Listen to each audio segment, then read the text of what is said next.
केंद्र की भाजपा सरकार जब जब कोई फैसला लेती है तब तब विरोध के सुर जरूर उठते हैं। पहले कृषि कानून में संशोधन को लेकर विरोध बचा, तो अब सीएए को लेकर विरोध बढ़ने की संभावनाओं के बीच इलेक्शन से ठीक पहले केंद्र की मोदी सरकार ने सीएए लागू कर दिया और इसी के साथ पिछले 4 साल से चल रहे विवाद को भी मोदी सरकार ने खत्म कर दिया है। क्या है सीएए कानून और क्यों हो रहा है इस पर विरोध, देखिए हमारी इस स्पेशल रिपोर्ट में अलर्ट मोड पर इंडिया।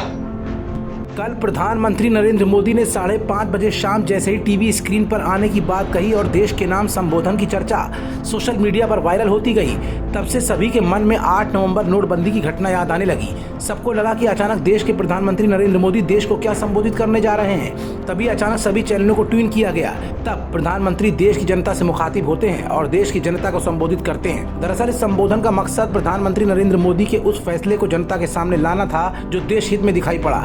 आखिर वो फैसला क्या था और इलेक्शन से ठीक पहले इस फैसले को लागू करने के पीछे बीजेपी का मकसद क्या है, इंडिया जंक्शन आज आपको ये दिखाने जा रहा है। दरअसल सीएए कानून लागू हो जाने के बाद आज से 4 साल पहले से चल रहा विवादों का दौर भले ही खत्म हो गया हो, लेकिन ये उन लोगों के लिए मजबूत और नींदों को उड़ा देने वाला कानून साबित होगा जो भारत में अवैध रूप से रह रहे हैं। यही नहीं, इस कानून के लागू होते ही देश में अवैध रूप से रह रहे रोहिंग्या मुसलमानों की अब खैर नहीं है। सीएए कानून देश भर में लागू हो गया है। इस कानून से केंद्र सरकार बांग्लादेश, पाकिस्तान और अफगानिस्तान से 31 दिसंबर 2014 तक आए प्रताड़ित गैर मुस्लिम प्रवासियों, जिसमें हिंदू, सिख, जैन, बौद्ध, पारसी और ईसाइयों को भारतीय नागरिकता देगी। केंद्र सरकार ने सीएए को लेकर कल ही नोटिफिकेशन जारी कर दिया है। ये नोटिफिकेशन देश के सभी राज्यों में अब लागू हो गया है। मोदी सरकार ने इस कानून को पूरे देश में भले ही लागू कर दिया, लेकिन एक खास धर्म के लोगों में इसको लेकर विरोध के स्वर पहले भी देखे गए।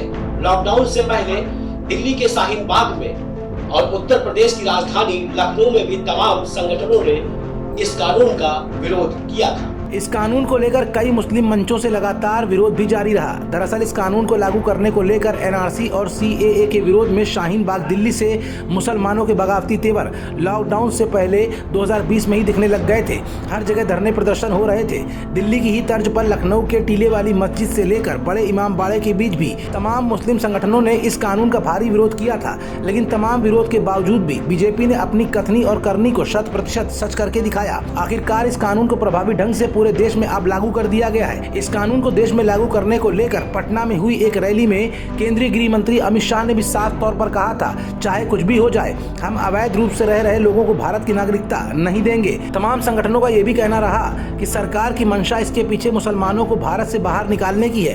दरअसल इस कानून के लागू होते ही उन लोगों पर भी गाज गिरेगी जो बगैर किसी आइडेंटिफिकेशन के भारत में रह रहे हैं। हालांकि इस कानून को लेकर तमाम तरह के कंफ्यूजन की स्थिति कुछ नासमझों में लगातार बनी हुई है। खास तौर पर इस कानून का विरोध वो मुसलमान कर रहे हैं जो बगैर किसी भारतीय आइडेंटिफिकेशन पेपर के भारत में रह रहे हैं और तमाम अनैतिक गतिविधियों में लिप्त हैं। जानकारों की माने तो इस कानून से आम नागरिकों पर किसी तरह का कोई फर्क नहीं पड़ेगा। ये कानून लागू हुआ है और इसको लेकर मुसलमानों के अंदर बहुत कंफ्यूजन देश से निकाल दिया जाएगा, तो इसको लेकर आपकी क्या प्रतिक्रिया है?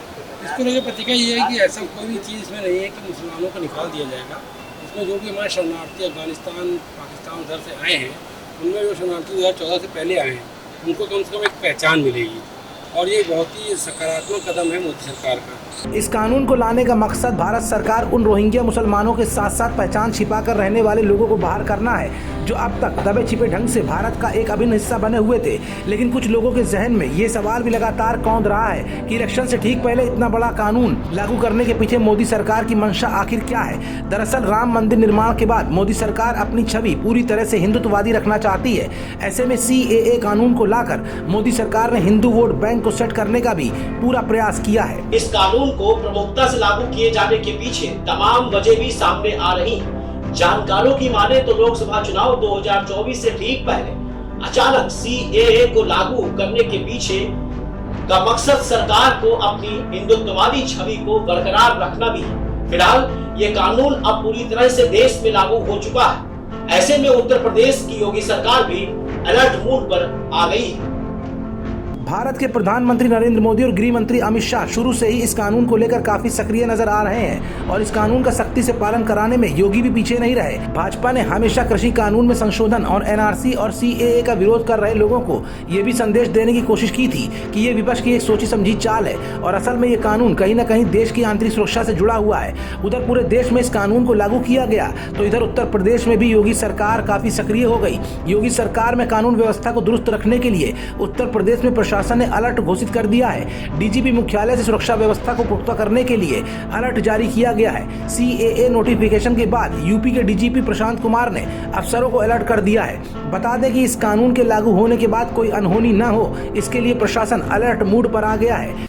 सीएए को लेके ये संभावना व्यक्त की जा रही थी कि इसको जल्दी सरकार लागू करेगी। इसको लेके हम लोगों ने बृहद तैयारियां की थी पहले से और हमारे जितने भी फील्ड के अधिकारी हैं उनको इस संबंध में सेंसिटाइज कर दिया गया था और उनकी लगातार सभी स्टेक होल्डर्स जैसे धार्मिक नेता हैं, पीस कमेटी के मेंबर्स हैं, डिजिटल वॉलंटियर्स हैं और सिविल डिफेंस के लोग हैं, उनके साथ लगातार वार्ता चल रही थी। और मैं पुनः यह स्पष्ट करना चाहूँगा कि सीएए एक ऐसा रूल है जिसके साथ किसी के साथ कोई नागरिकता किसी की जानी नहीं। एक इनेबलिंग प्रोविज़न है जिससे कि किसी को नागरिकता दी जाएगी और वो ऐसे लोगों की जो हमारे पड़ोसी देशों से धार्मिक कारणों से परेशान होकर यहाँ आए। खास तौर से उत्तर प्रदेश की राजधानी में फैजाबाद रोड पर बने अकबर नगर में हुई पत्थरबाजी को लेकर भी लखनऊ का स्थानीय प्रशासन पहले से ही मुस्तैद दिख रहा है। डीजीपी प्रशांत कुमार ने इन सभी जिलों के अधिकारियों को अलर्ट रहने के निर्देश दिए हैं। डीजीपी ने संवेदनशील जिलों में अतिरिक्त फोर्स की तैनाती भी कर दी है। साथ ही पूरे यूपी में पुलिस को फूट पेट्रोलिंग के निर्देश दिए गए हैं। साथ ही पूरे राज्य में फूट पेट्रोलिंग के साथ साथ प्रदेश में सीसीटीवी ड्रोन कैमरों से निगरानी करने के भी निर्देश दिए गए हैं। वहीं सोशल मीडिया पर भी डीजीपी मुख्यालय से पैनी नजर बनाई जा रही है। तकनीकी संसाधन है, हमारे सीसीटीवी है, हमारे ड्रोन कैमरा हैं, हमारे बाइनोकुलर्स हैं। अन्य जो तैयारियां एक संवेदनशील प्रकरण को डील करने की होती है वो चीज़ें हो रही हैं। सेक्टर स्कीम के तहत सभी लोग लगातार भ्रमणशील है। अभी तक कहीं से कोई अप्रिय घटना की सूचना नहीं है और मुझे पूरा विश्वास है कि हमारी जो सशक्त एक टीम है फील्ड में, मजिस्ट्रेट्स की, पुलिस अधिकारियों की, वो इस पूरे प्रकरण को लोगों के साथ मिल बैठ के निपटा लेंगे और आने वाले समय में यहाँ किसी भी तरह की कानून व्यवस्था उत्पन्न नहीं। डीजीपी कार्यालय ने कहा कि इस कानून से किसी की नागरिकता नहीं जाएगी। देश में अराजक तत्वों द्वारा किसी भी तरह के भड़काऊ आपत्तिजनक पोस्ट पर कार्रवाई के सख्त निर्देश भी जारी कर दिए गए हैं। फिलहाल पूरी तल्लीनता के साथ देश में सीएए कानून लागू कर दिया गया है और इसके बाद इलीगल एलिमेंट्स की नकारात्मक प्रतिक्रियाओं को रोकने के लिए पूरे देश में गृह मंत्रालय ने निगरानी भी शुरू कर दी है। इसी क्रम में उत्तर प्रदेश भी अब अलर्ट मोड पर है। रमजान का महीना है, ऐसे में कोई भी संगठन इस मुद्दे को गलत हवा न दे, इस मंशा को रोकने के लिए सरकार ने पुख्ता इंतजामात कर रखे हैं। खबरों से जुड़े रहने के लिए सब्सक्राइब करें हमारा चैनल इंडिया जंक्शन।